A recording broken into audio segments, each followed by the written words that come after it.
सर्वप्रथम सर्वांना श्री स्वामी समर्थ. स्वामी महाराजांच्या कृपेने तुमच्या सर्व चांगल्या इच्छा पूर्ण होत ही स्वामींचरणी प्रार्थना करते आणि आजच्या व्हिडिओला सुरुवात करते.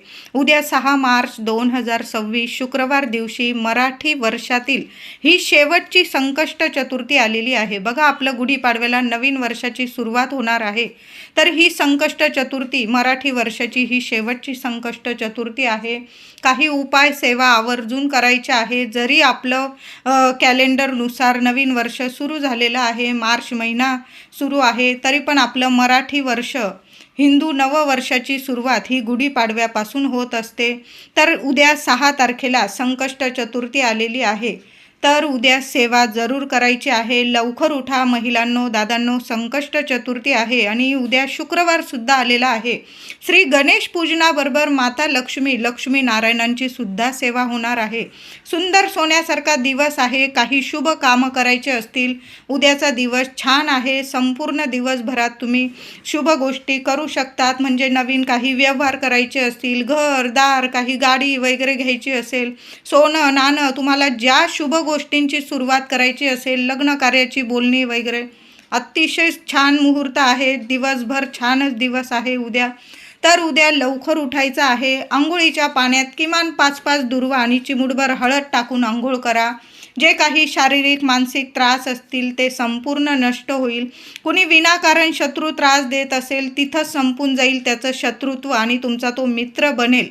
तर उद्या सुंदर उपाय आहे हा. 5-5 किमान 5-5 दुर्वा टाका. लहान लेकरांपासून मोठ्या व्यक्तींपर्यंत हा उपाय करू शकता. आणि उद्या शुक्रवारसुद्धा आहे. महिलांनो, हळदसुद्धा टाका. माझ्या दादांनी हळद टाकली चालेल. हळद आणि थोड्याशा दुर्वा टाकून आंघोळ करायची आहे. सोन्यासारखे अनुभव येतील तुम्हाला. आंघोळीनंतर गणपती बाप्पांची मूर्ती, असं घरच नाही, देवघरच नाही की जिथं गणपती बाप्पांची मूर्ती नाही. मूर्ती छान ताम्हणात घ्यायची आहे. बाप्पाला दुधाने, गाईचं दूध येत असेल, पुडीचं जरी येत असेल, तापवण्याच्या आधी एका वाटीत थोडंसं महिलांनो काढून घ्या आणि ओम गण गणपते नमः, ओम गण गणपते नमः, मंगलमूर्ते विघ्नहरा दुरितनाशका कृपा करा. तुम्हाला जो गणपती बाप्पांचा मंत्र आवडतो ना, तो मंत्र जपा किंवा अथर्व शीर्षाचं पठण करा. गणपती स्तोत्राचं, संकटनाशक गणपती स्तोत्राचं पठण करा आणि गणपती बाप्पाला अभिषेक करायचा आहे.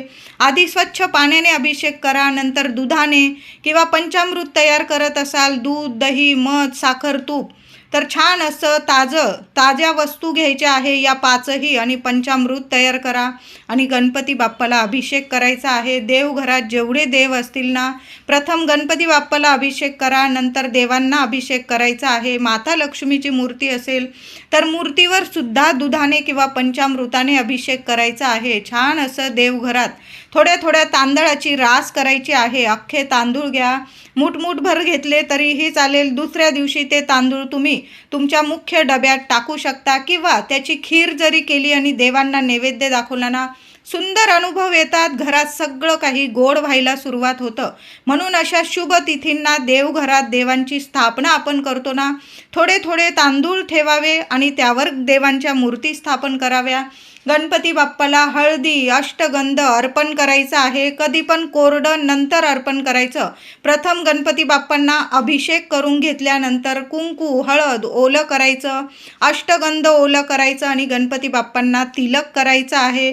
छान पूजा करायची आहे. हळदी, कुंकू, अक्षता, 21 दुर्वांची जुडी 21 दुर्वांची जुडी उद्या सर्वांनी प्रत्येकाने अर्पण करायची आहे. लहान मुलांना सुद्धा, म्हणजे कळते वळते मुलं असतील त्यांना सुद्धा बसवा आणि बाप्पासाठी ही सेवा करायला सांगा. जशा काढतील दुर्वा तशा. पण मुलांना सुद्धा आत्तापासून आपण सांगितलं ना, बरोबर मुलंसुद्धा स्वतःची दुर्वांची जुडी आपोआप तयार करायला लागतात आणि मग नेहमी त्यांना सवय लागते की प्रत्येक संकष्ट चतुर्थीला ते स्वतः बसतात, दुर्वा काढतात आणि दुर्वांची जुडी तोडकी मोडकी जशी सेवा होईल मुलांकडून तशी करून घ्यायचं आहे. कायम बाप्पा इतका कायम पाठीशी उभा राहतो की कुठलं संकट आपल्या लेकरा बाळांवर येऊ देत नाही. वरच्या वर संकट दूर करत राहतो. बुद्धीचे देवता आहे गणपती बाप्पा. रिद्धी सिद्धी बुद्धीचे देवता आहे. शिक्षण असो, नोकरी असो, मुलाबाळांची इतकी प्रगती होते, तुम्हाला वाटत असेल की काही ना काही अडचणी येत आहे, पण यातूनच गणपती बाप्पा स्वतः मार्ग काढतील आणि तुम्हाला ज्या इच्छा आहे तिथपर्यंत तुम्हाला नक्कीच पोहोचवतील. म्हणून उद्या सुंदर सेवा करा. गणपती बाप्पांना ज्यांचे लग्न कार्य झालेलं आहे ना, त्यांनी दुर्वांची जुडी अशीच अर्पण करू नका. तर महिलांनो, दादांनो, उजव्या हातात दुर्वांची जुडी घ्यावी. प्रथम गणपती बाप्पांच्या चरणाशी हळदी कुंकू अर्पण करावं. सुवासिनी महिलांनी तरी ही सेवा जरूर करत जा. महिलांनो, प्रथम गणपती बाप्पांच्या चरणी हळदी कुंकू अर्पण करावं, स्वतःच्या कपाळी लावावं आणि थोडंसं दुर्वांच्या जुडीला मागील देठाला थोडंसं हळदी कुंकू लावावं. उजव्या हातात दुर्वांची जुडी घ्यावी. तुमच्याविषयी, मुलांविषयी, पतीविषयी, कुटुंबातील इतर सदस्यांविषयी तुम्हाला ज्या अडीअडचणी असतील, समस्या असतील, बाप्पाला बोला, तुमच्या इच्छा सांगा. कुठलीच आई खाली हात राहत नाही. संकष्ट चतुर्थी आहे. हे गौरीपुत्र श्री गणेशा, हे पार्वती नंदना, माझी इच्छा पूर्ण करा. फक्त एवढं बोलून गणपती बाप्पांच्या चरणी 21 दुर्वा अर्पण करून तर बघा. नाही तुमच्या इच्छा पूर्ण झाल्या तर मला बोला. सर्वांनी ही सेवा जरूर करा. ज्यांच्या लग्न कार्यात अडचणी येतात त्या मुलाने किंवा मुलीने गणपती बाप्पांच्या चरणी थोडीशी हळद अर्पण करावी, स्वतःच्या कपाळी लावावी आणि दुर्वांच्या जुडीला मागील देठाला बाजूला थोडीशी हळद अर्पण करावी. उजव्या हातात ती दुर्वांची जुडी घ्यावी. तुमच्या मनातील इच्छा, मला योग्य वर वधू मिळू दे, माझा सुखाचा संसार होऊ दे, असं बोलून मी फक्त उदाहरण सांगितलेलं आहे. तुमच्या इच्छा तुम्हाला बोलायच्या आहे आणि मग दुर्वांची जुडी अर्पण करायची आहे. सोन्यासारखे अनुभव येतील. लवकरात लवकर तुमचं लग्न कार्य जुळून येईल. शुभ कार्य तुमच्या घरात घडून येतील आणि सगळं काही शुभ तुमच्या मनासारखंच घडून येईल. गणपती बाप्पांची सेवा जरूर करा. उद्या बाप्पाला एक का होईना जास्वंदाचं लाल फूल जरूर अर्पण करायचं आहे. एखादं तुम्हाला जर मिळालं तर शमीपत्र गणपती बाप्पांना जरूर अर्पण करा. जास्त मिळाली तर जरूर अर्पण करा. सकाळी करा, संध्याकाळी करा, अगदी चंद्रोदयापर्यंत. रात्री 9:19 संकष्ट चतुर्थीचा, फाल्गुन संकष्ट चतुर्थीचा चंद्रोदय आलेला आहे. त्यावेळी जरी तुम्ही एक शमीचं पत्र अर्पण केलं आणि त्यावर हळदी कुंकू अर्पण करून दुर्वा अर्पण केल्यानं तर खरंच सांगते, खूप सोन्यासारखे अनुभव येतील. कितीही अडचणीत असाल, त्रासात असाल, संकटात असाल, चिंतेत असाल, सर्व चिंतामुक्त होणार आहात तुम्ही. चिंतामणी आहे गणपती बाप्पा, सर्व चिंतेतून मुक्त करतील तुम्हाला. म्हणून शमीपत्र, उद्या जर शमीपत्र मिळालं बघा, फुलवाल्या दादांकडून मागून घ्या, विकत घ्यावं लागलं घ्या, पण उद्या शमीपत्र गणपती बाप्पांना जरूर अर्पण करा. महिलांनो, सकाळी सुद्धा गणपती बाप्पाला गूळ खोबऱ्याचा नैवेद्य दाखवायचा आहे. छोटीशी खोबऱ्याची, सुक्या खोबऱ्याची वाटी घ्या, त्यात थोडासा गूळ भरायचा आहे. एखाद्या वाटीत ठेवा, पाणी फिरवून गणपती बाप्पांना नैवेद्य दाखवायचा आहे. आणि त्याच खोबऱ्याचे, गूळ खोबऱ्याचे तुम्ही संध्याकाळी मोदक जरी बनवले ना तरीही चालेल, किंवा तो गूळ खोबऱ्याचा नैवेद्य तुम्ही घरामध्ये सर्वांनी खाऊन प्रसाद म्हणून खाल्ला चालेल. पण जेव्हा गणपती बाप्पांना तुम्ही मोदकांचा नैवेद्य दाखवाल, लाडूचा, पेढ्यांचा किंवा गूळ खोबऱ्याचा, त्यावर किमान 5 दुर्वा का होईना जरूर ठेवा. जसं आपण भगवान श्री हरी विष्णूंची सेवा करतो, नैवेद्य दाखवतो, त्यावर एक का होईना तुळशी पत्र ठेवतो, त्याचप्रमाणे गणपती बाप्पांना जेव्हा नैवेद्य दाखवाल ना, किमान 5 दुर्वा का होईना जरूर ठेवा. नाही एवढ्या 2 दुर्वा तर ठेवा आणि मग गणपती बाप्पाला नैवेद्य दाखवा. बघा, सगळं काही गोड होईल. गणपती बाप्पा आहे, साध्या सेवेने इतके प्रसन्न होतात आणि आपल्या लेकरांची झोळी भरभरून देतात. म्हणून ही सेवा जरूर करायची आहे. उद्या शुक्रवार सुद्धा आलेला आहे. महिलांनो, घरदार स्वच्छ करा. मुख्य उंबरठ्यावर सुद्धा स्वच्छ उंबरठा पुसून घ्या. हळदीचं लेपन करा. दार पुसायचं असेल, मुख्य दार पुसून घ्या. हळदी कुंकू ओलं करून छान असं स्वस्तिक काढा. आंब्याची डहाळी लावायची असेल दारावर, शुभ दिवस आहे. छान सर्व जे करता येईल ना ते जरूर करा या सेवा. त्याचबरोबर तुम्हाला उंबरठ्यावर एक वस्तू ठेवायची आहे. एक मातीची पंती घ्यायची आहे महिलांनो. त्यावर तुम्हाला थोड्याशा अक्षता, अख्खे तांदूळ ठेवायचे आहे. त्यावर एखादा सुक्या खोबऱ्याचा लहानसा तुकडा ठेवायचा आहे. तांदूळ ठेवा, त्यावर सुक्या खोबऱ्याचा तुकडा ठेवायचा आहे.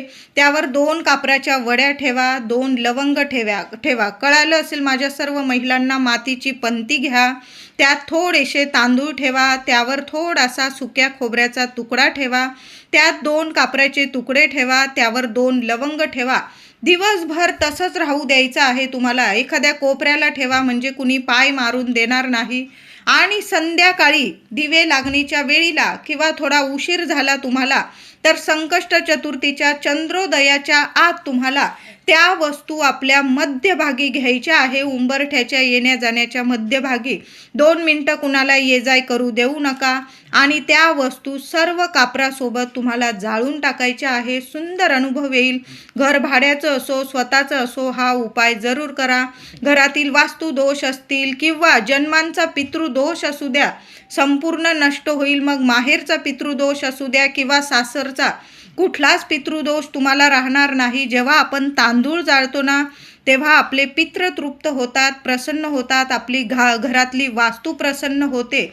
आणि जेव्हा खोबरं, लवंग, कापूर जाळतो ना तेव्हा आपले देवी देवता प्रसन्न होतात, माता लक्ष्मी प्रसन्न होते. खोबऱ्याच्या वासाने त्या धुराने सुद्धा गणपती बाप्पा प्रसन्न होतात. आणि लवंगांच्या वासाने तर माता लक्ष्मी धावत येते आणि स्थिर स्वरूपात आपल्या घरात वास करते.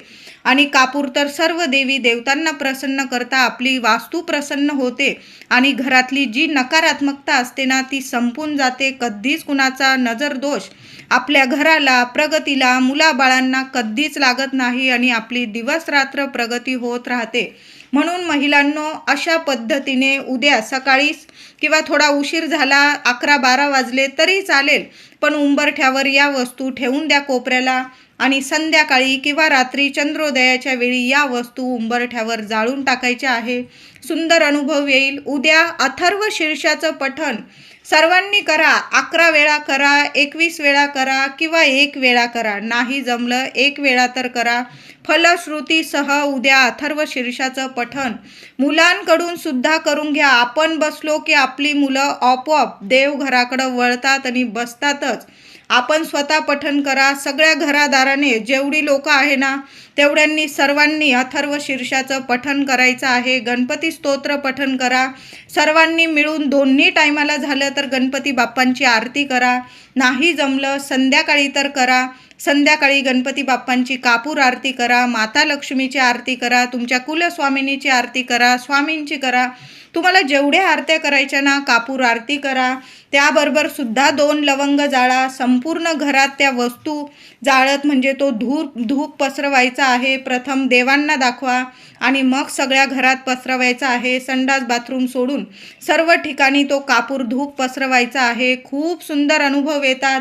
घरातलं वातावरण इतकं सकारात्मक पवित्र बनतं की आपल्या घरातच आपल्याला इतकं पॉझिटिव्ह वाटायला लागतं की खूप खूप प्रगती व्हायला सुरुवात होते. म्हणून अशा पद्धतीने उद्या सेवा झालीच पाहिजे. उद्या महिलांनो मुख्य दाराशी सुद्धा एक संध्याकाळी दिवा लावायचा आहे. तुम्ही चौमुखी दिवा लावू शकता किंवा एकमुखी दिवा लावला चालेल. मातीची पंती जरी घेतली ना चालेल. तुपाचा लावा, तेलाचा लावा, नियम नाही. पण आपल्या त्या दिव्यात तुम्हाला एक वस्तू टाकायची आहे. 1 कापराचा तुकडा टाकायचा आहे. 2 लवंग टाकायचे आहे. दिव्याखाली काहीतरी आसन द्या. एखादा पुठ्ठा किंवा ताटली जरी ठेवली चालेल. दिव्याची हळद कुंकू वाहून पूजा करा. उंबरठ्याला हात लावायचे आहे तुम्हाला आणि माता लक्ष्मीला तुमच्या मनातील इच्छा सांगायची आहे. हे माता महालक्ष्मी, माझ्या घरातलं दुःख, दारिद्र्य, अडचणी दूर कर. माझ्या घरात स्थिर स्वरूपात वास कर. माझ्या घरातलं जे जन्मांचं गरिबी, दारिद्र्य असेल ते निवारण कर. आणि तुझा अखंड आशीर्वाद, हे अष्टरूपी महालक्ष्मी माता, तुझा अखंड आशीर्वाद माझ्यावर, माझ्या कुटुंबावर, माझ्या घरादारावर कायमस्वरूपी राहू दे. मी उदाहरण सांगितलेलं आहे. महिलांनो तुमच्या मनातील इच्छा बोलून उंबरठ्याला हात लावून असा दिवा लावून उंबरठ्याला हात लावा. प्रार्थना करा. तो दिवा जरा जास्त वेळ चालेल कारण चंद्रोदय होईपर्यंत तरी तो दिवा जरूर चालू ठेवा. म्हणजे बघा बाप्पांची पण सेवा करत आहोत आणि माता लक्ष्मीची सुद्धा सेवा होणार आहे. उद्या संध्याकाळी महिलांनो माता लक्ष्मीला तुम्हाला कुंकुमार्चन जरूर करायचं आहे. 11 वेळा करा, 21 वेळा करा. पण ओम श्रीम नमः ओम श्रीम नमः मंत्र जपा आणि माता लक्ष्मीला जरूर कुंकुमार्चन करायचं आहे.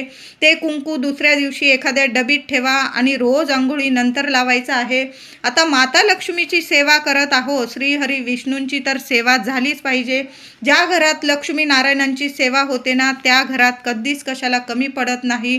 विष्णू सहस्त्र नामावली किमान एक वेळा तरी पठण करा किंवा संध्याकाळी तुम्ही लावून दिलं यूट्यूबवर वगैरे तरीही चालेल, पण आपल्या वास्तूला सुद्धा आपल्या देवी देवतांची सेवा ऐकू द्या. वास्तू नेहमी प्रसन्न राहते. अशा वास्तूत कधीच कशाला कमी पडत नाही. दिवस रात्र प्रगती होत राहते.